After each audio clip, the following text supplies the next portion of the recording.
Champions trophy के मामले पर चेयरमैन पीसीबी मोहसिन नकवी की बोर्ड मीटिंग से कबल आईसीसी ऑफिशियल्स के साथ की गई गुफ्तगू तफसीलात सामने आ गई।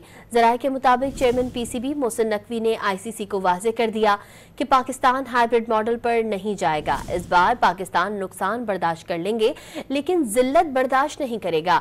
इवेंट हाइब्रिड मॉडल के तहत कराया गया तो पाकिस्तान बायकॉट करेगा। ज़राए के मुताबिक इस हवाले से पाकिस्तान क्रिकेट बोर्ड ने मुमकिन बायकॉट की सूरत में हुकूमत पाकिस्तान और वज़ीर आज़म से भी मंजूरी लेने का फैसला कर लिया है। चैंपियंस ट्रॉफी के मामले पर चेयरमैन पीसीबी मोहसिन नकवी की बोर्ड मीटिंग से कबल आईसीसी ऑफिशियल्स के साथ की गई गुफ्तगू तफसीलात सामने आ गई। ज़राए के मुताबिक चेयरमैन पीसीबी मोहसिन नकवी ने आईसीसी को वाज़ेह कर दिया कि पाकिस्तान हाइब्रिड मॉडल पर नहीं जाएगा। इस बार पाकिस्तान नुकसान बर्दाश्त कर लेंगे लेकिन जिल्लत बर्दाश्त नहीं करेगा। इवेंट हाइब्रिड मॉडल के तहत कराया गया तो पाकिस्तान बायकॉट करेगा। ज़राए के मुताबिक इस हवाले से पाकिस्तान क्रिकेट बोर्ड ने मुमकिन बायकॉट की सूरत में हुकूमत पाकिस्तान और वज़ीर आज़म से भी मंजूरी लेने का फैसला कर लिया है।